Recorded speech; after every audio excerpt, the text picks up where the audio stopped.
Hey plant lovers! Welcome back to Plantelier. Today we're talking about something most plant channels won't tell you. Not all plants improve your indoor air quality. Some plants actually release compounds, allergens, or particles that can make your air worse, especially for people with sensitivities or in poorly ventilated spaces. This doesn't mean these plants are bad, but you need to know what they're doing so you can make informed decisions about where to place them or whether to grow them at all. Let's talk about 5 plants that might be polluting your air without you realizing it. Before we get started, if you're enjoying this content, hit that like button. It really helps the channel grow. Number 1. Ficus benjamina. Weeping fig, latex allergen producer. Important note, this plant is toxic to cats and dogs if ingested. Keep it out of reach of pets. Ficus benjamina releases latex particles into the air, especially when leaves drop or the plant is pruned. For people with latex allergies, this can trigger respiratory issues, skin reactions, and allergy symptoms. The plant constantly sheds small amounts of latex-containing compounds, even without visible damage. The weeping fig is popular for its graceful, drooping branches and small glossy leaves. It can grow quite large indoors, reaching 4 to 6 feet, creating an impressive focal point. However, that size means more leaf surface area, releasing latex particles continuously into your home's air. The plant is particularly problematic in homes with poor ventilation. In tightly sealed modern homes, those latex particles accumulate rather than dispersing. People with latex sensitivities may experience worsening allergies, headaches, or respiratory irritation without realizing the plant is the source. Ficus benjamina also drops leaves constantly in response to environmental changes like temperature shifts, drafts, or watering inconsistencies. Each dropped leaf releases additional latex compounds as it breaks down. If you have this plant and notice increased allergy symptoms or respiratory issues, it might be the culprit. If you're determined to keep a ficus despite latex sensitivity, place it in well-ventilated areas near open windows or in rooms you don't occupy frequently. Clean up dropped leaves immediately before they dry and crumble, which releases more particles into the air. Money-saving tip. If you realize ficus is causing air quality issues, but you've already invested in the plant, don't throw it away. Offer it to someone without latex sensitivities. These plants are popular, and someone will gladly take it. Replace it with truly air-purifying alternatives, like spider plants or Boston ferns that don't release allergens. Number 2. Chrysanthemum. Pollen and VOC releaser. Chrysanthemums are often recommended as air-purifying plants, and they do filter some toxins. However, they also release significant pollen and volatile organic compounds from their flowers that can actually worsen indoor air quality for sensitive individuals. The strong fragrance that many people enjoy is actually VOCs being released into your air. The colorful blooms are undeniably beautiful, coming in yellows, pinks, reds, whites, and purples. The flowers last for weeks, providing extended color. But those same flowers are continuously releasing pollen particles and fragrance compounds that can trigger allergies, asthma, and headaches. People with pollen allergies often don't realize indoor flowering plants like mums can cause the same reactions as outdoor pollen. The enclosed space actually concentrates these particles, making reactions potentially worse than outdoor exposure. Symptoms include sneezing, congestion, itchy eyes, and respiratory irritation. The VOCs released by chrysanthemum flowers, while natural, still contribute to indoor air pollution. In poorly ventilated spaces, these compounds accumulate. Some people are particularly sensitive to floral VOCs and experience headaches, dizziness, or nausea when exposed to strongly scented flowers indoors. If you want chrysanthemums for their air-purifying benefits without the pollen and VOC issues, remove the flowers as soon as they appear. The foliage still filters toxins without releasing the problematic compounds. However, this defeats the decorative purpose of growing mums in the first place. Money-saving tip.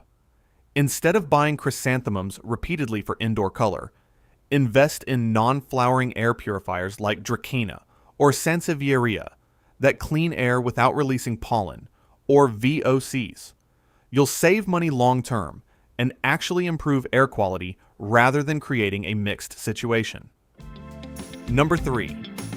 Areca palm, mold and mildew incubator. Areca palms are beautiful and generally beneficial, but they create conditions that promote mold and mildew growth, which then pollutes your indoor air. The palm requires consistent moisture and high humidity, creating the perfect environment for mold spores to develop in the soil and on the pot exterior. The feathery fronds and multiple stems create a dense canopy that traps moisture and reduces air circulation around the soil surface. This humid microclimate, while perfect for the palm, is also ideal for mold growth. Black mold, white mold, and mildew commonly develop on the soil surface and pot rims of Areca palms. Those mold spores become airborne, circulating through your home's ventilation system and settling on surfaces. For people with mold allergies or sensitivities, this causes respiratory issues, allergic reactions, and can worsen asthma. Even people without known mold sensitivities can experience problems with prolonged exposure. The problem intensifies in bathrooms or other humid rooms where people often place Areca palms because they thrive in moisture. The combination of bathroom humidity and the palm's watering needs creates excessive moisture that guarantees mold development unless you're extremely vigilant. If you want to keep an Areca palm without the mold issues, improve air circulation around the plant with a small fan. Allow the soil surface to dry between waterings, even though the palm prefers moisture, and treat the soil surface with beneficial bacteria products that compete with mold. However, this fights against the plant's natural preferences. Money-saving tip. If mold on your Areca palm is causing air quality issues, replace it with a palm that tolerates drier conditions like parlor palm. Parlor palms provide similar aesthetic appeal without requiring the constant moisture that leads to mold growth, improving air quality while maintaining the tropical look. Number 4. English ivy, allergen and irritant producer. Important note, English ivy is toxic to cats and dogs if ingested. Keep it out of reach of pets. English ivy is another plant often promoted for air purification, but it releases compounds that cause skin irritation and respiratory issues in sensitive individuals. The saupi contains allergens that become airborne when leaves are damaged, pruned, or simply shed naturally as the plant grows. The trailing vines look elegant, cascading from shelves or hanging baskets, and the plant does filter some airborne toxins. However, those same leaves contain calcium oxalate crystals and other compounds that, when disturbed, release irritating particles into the air. People who handle English ivy often develop contact dermatitis, a skin rash caused by touching the leaves. But even without direct contact, sensitive individuals can experience respiratory irritation from airborne particles released by the plant. This includes coughing, throat irritation, and difficulty breathing. English ivy also tends to accumulate dust on its dense foliage. That dust combines with the plant's natural allergens to create a more potent irritant. Regular cleaning is necessary, but actually increases exposure to the problematic compounds as you disturb the leaves. The plant is particularly problematic in bedrooms, where you spend 8 hours breathing the same air. The cumulative exposure overnight can lead to morning congestion, headaches, and respiratory discomfort that people often attribute to other causes without realizing the plant is responsible. If you're experiencing unexplained allergies or respiratory issues and have English ivy in your home, try removing the plant for 2 weeks and monitoring your symptoms.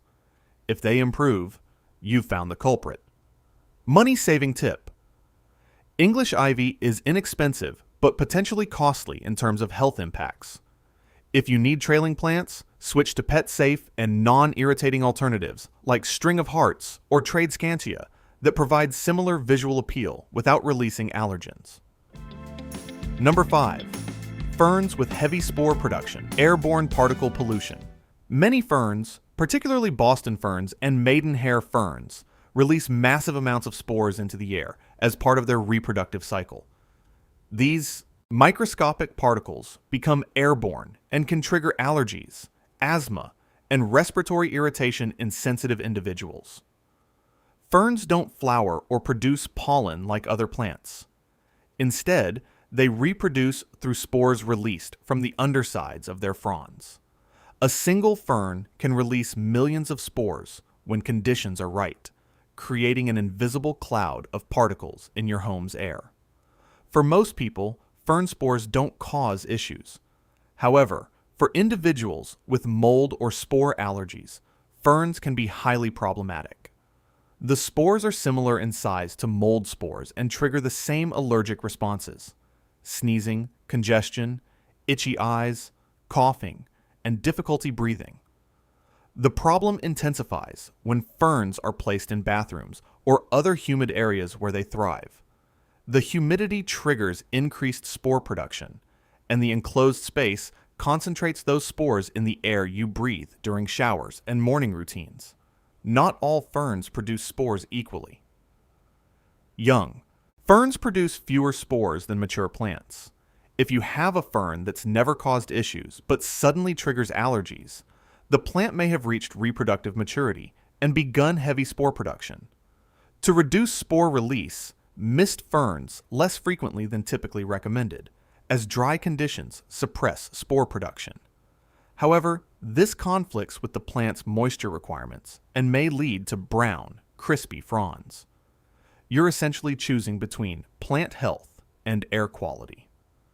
Money-saving tip. If ferns are causing air quality issues, replace them with non-spore producing plants that tolerate humidity, like calathea or prayer plants. These provide similar, lush, tropical foliage without releasing airborne particles, giving you the aesthetic you want with cleaner air. So there you have it, 5 plants that can actually worsen your indoor air quality despite being popular houseplants. This doesn't mean these plants are inherently bad, but you need to understand what they're releasing into your air, especially if you or family members have allergies, asthma, or sensitivities. Sometimes the best plant choice is one that doesn't trigger health issues, even if it's less popular or trendy. Alright, plant friends, if you found this helpful, subscribe to Plantelier for honest plant information that puts your health first. Drop a comment and let me know. Have you experienced unexplained allergies or respiratory issues around certain plants? Did you figure out which plant was the culprit? And what topics would you like to see next? Hit that like button if you enjoyed this. Thanks for watching, and here's to making informed plant choices for cleaner air. Happy planting!